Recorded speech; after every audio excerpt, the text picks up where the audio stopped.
जय माता जी। मैं संध्या शर्मा। आज मैं बात करने वाली हूँ कि मोर और मोर पंख को इतना पवित्र क्यों माना जाता है। सनातन काल से ही हिंदू धर्म के अंदर मोर की बहुत सारी विशेषताएं और महत्व के बारे में बताया गया है।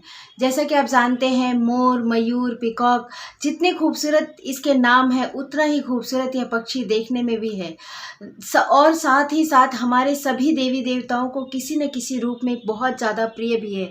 माता लक्ष्मी, माता सरस्वती, श्री गणेश भगवान, कार्तिकेय जी के तो ये वाहन है मोर, और देवराज इंद्र का सिंहासन में भी मोर पंख लगाया जाता है।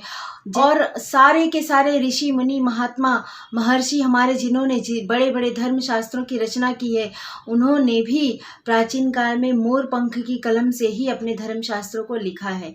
इतनी ज़्यादा विशेषता इस मोर पंख की है। हमारे यहाँ कहते हैं कि मोर पंख को अगर किसी स्थान पर रखा जाता है तो उस स्थान की सारी नेगेटिव एनर्जी को और गलत विचारधाराओं को मोर पंख बदलने की पूरी क्षमता रखता है।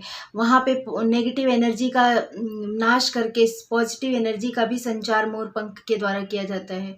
ज्योतिष शास्त्र में और हमारे वास्तु शास्त्र में तो मोर पंख से बहुत सारे उपायों भी करवाए जाते हैं, जो कि बहुत ज़्यादा फायदेमंद होते हैं। कहा जाता है कि मोर पंख को घर में रखने से भी कीड़े मकोड़े नहीं आते हैं।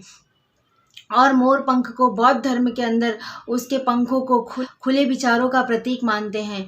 साथ ही इसे इस्लाम धर्म के अंदर उनके जन्नत के बाहर के बगीचे का प्रतीक मानते हैं। और हमारे हिंदू धर्म में धन की देवी माता लक्ष्मी को जो भी उनकी विशेषताएं हैं, सुख, सौभाग्य, समृद्धि और रुपया, पैसा, सब चीज़ों के लिए माता लक्ष्मी को पूजा जाता है। तो उस जैसे कि विद्या की देवी सरस्वती को भी हम पूजते हैं और कहते हैं कि इन मोर पंख ये सब देने में सक्षम है। मोर पंख को हम सब ने अपने जीवन काल में, जब हम बच्चे थे, पढ़ते थे, तो आपने, हमने, सब लोगों ने अपनी किताबों के अंदर जाने कितने मोर पंख को छुपा कर रखते थे और कहते थे कि इससे विद्या आती है। ये तो हम सब ने किया है, आप सब जानते ही हैं।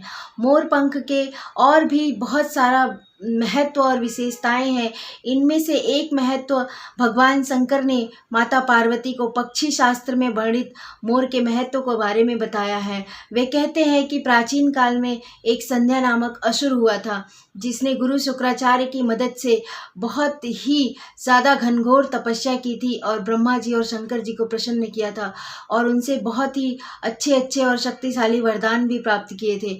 उसके बाद उसने उसी वरदान के फलस्वरूप सभी देवी देवताओं को परेशान करके उनको युद्ध में पराजित किया। उसके बाद वह स्वर्ग पर भी अपना आधिपत्य करना चाहता था। इस बात से दुखी होकर सभी देवी देवताओं ने मिलकर एक योजना बनाई कि इस असुर को कैसे हराया जाए।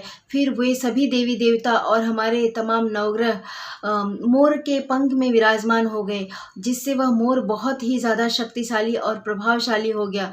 फिर उस मोर ने युद्ध में उस संध्या नामक असुर को हरा दिया और उसका वध भी कर दिया, जिससे सभी देवी देवता खुश हो गए। उसके बाद सभी देवी देवता और भगवान और नवग्रहों ने मिलकर उस मोर को आशीर्वाद दिया कि जो भी तुम्हें अपने पास रखेगा और अपने घर में रखेगा, उसके सभी दुख दूर होंगे और सुख सौभाग्य की वृद्धि होगी। हिंदू धर्म के अनुसार और ज्योतिष शास्त्र में और वास्तु शास्त्र में कहते हैं कि अगर आप विधि पूर्वक मोर पंख को अपने घर में स्थापित करते हैं तो आपके घर से सभी वास्तु दोष दूर होते हैं और सारे नवग्रहों की कृपा आप पर बनी रहती है।